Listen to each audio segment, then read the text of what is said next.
ঢাকার পল্লবীতে ধর্ষণের পর শিশু রামিসা আক্তারকে নৃশংসভাবে হত্যার মামলায় আসামি সোহেল রানা ও তার স্ত্রী স্বপ্না খাতুনকে মৃত্যুদণ্ড দিয়েছেন আদালত। চাঞ্চল্যকর এ ঘটনার মাত্র ১৯ দিনের মাথায় রায় ঘোষণা করলেন ঢাকা মহানগর শিশু সহিংসতা দমন ট্রাইব্যুনাল। এত কম সময় রায়, এটাই এ ধরনের মামলার রায়ের রেকর্ড।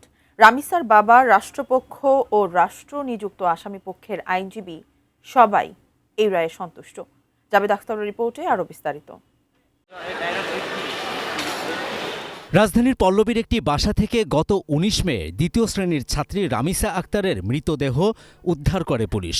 পাশের ফ্ল্যাটেই ধর্ষণের পর নৃশংসভাবে হত্যা করা হয় ৮ বছরের এই শিশুকে।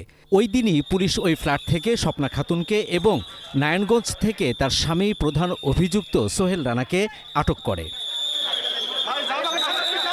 রামিসার বাবা আব্দুল হান্নান মোল্লার করা মামলায় ঘটনার ৫ দিনের মধ্যে তদন্ত শেষ করে পুলিশ। সোহেল ও স্বপ্নাকে অভিযুক্ত করে ২৪ মে আদালতে চার্জশিট দেওয়া হয়। ঘটনা ১৩ দিনের মাথায় ১ জুন শুরু হয় বিচার কাজ। ওই দিন সোহেল ও স্বপ্নার বিরুদ্ধে অভিযোগ গঠন করেন ঢাকা মহানগর শিশু সহিংসতা দমন ট্রাইব্যুনালের বিচারক মাসরুর সালেকিন।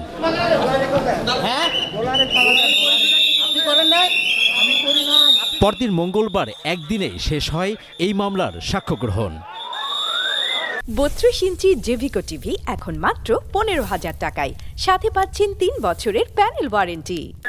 বুধবার আসামিদের আত্মপক্ষ সমর্থনের সময় আসামি সোহেল নিজেকে অপরাধী হিসেবে স্বীকার করে ক্ষমা চায়, আর স্বপ্না নিজেকে নির্দোষ দাবি করে। ১ থেকে ৪ জুন টানা ৪ দিনে বিচার শেষ করে ট্রাইব্যুনাল ৭ জুন রায়ের দিন ঠিক করেন। এদিন বেলা ১১টার দিকে আসামিদের উপস্থিতিতে রায় ঘোষণা করেন ট্রাইব্যুনালের বিচারক মাসরুর সালেকিন।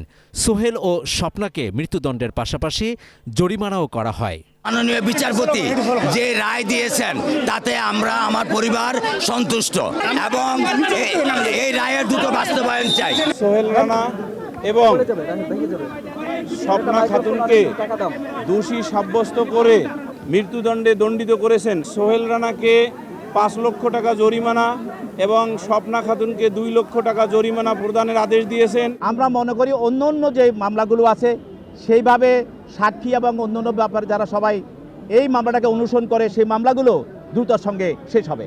আসামি সোহেল দোষ স্বীকার করেছে, তাই আদালত তাকে যে সাজা দিয়েছেন তাতে ন্যায় বিচার পেয়েছেন বলে জানান রাষ্ট্রনিযুক্ত আসামি পক্ষের আইনজীবী। যেহেতু সে নিজে আত্মস্বীকৃত, সুতরাং সে অপরাধী বিচার পেয়েছে, আমি সন্তুষ্ট। সরকার একটা মেসেজ দিতে চায় রাষ্ট্রের কাছে, সমাজের কাছে, মানুষের কাছে, সেটা হচ্ছে অপরাধী অপরাধ করে পার পাবে না এবং এদের নৃশংস কোনো ঘটনা যেন পুনরাবৃত্তি এই দেশে না ঘটে। আসামি সোহেলের জবানবন্দি, তদন্ত কর্মকর্তা সহ অন্য সাক্ষীদের সাক্ষ্য ও চিকিৎসকের প্রতিবেদন অনুযায়ী সোহেল রানা দোষী প্রমাণিত হয়েছেন বলে পর্যালোচনায় জানান আদালত। অপরাধে সব ধরনের সহযোগিতা করায় সোহেলের স্ত্রী স্বপ্না একই অপরাধে অপরাধী বলে আদালত রায়ে পর্যবেক্ষণ দেন। রামিসা হত্যা মামলার বিচার যেন দ্রুত হয় সেজন্য সারা দেশের মানুষের প্রত্যাশা ছিল। একই সাথে প্রধানমন্ত্রী তারেক রহমান ১ মাসের মধ্যে এই মামলার বিচার করার প্রতিশ্রুতি দিয়েছিলেন। তার আগেই মাত্র ২০ দিনে রামিসা হত্যা মামলার রায় হলো, সাজা পেলেন সোহেল ও স্বপ্না।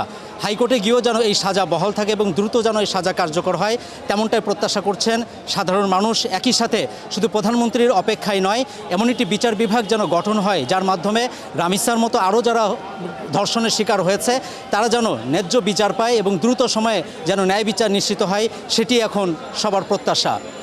জাবেদ আখতার, এটিএন নিউজ, ঢাকা মহানগর দায়রা জজ আদালত, ঢাকা।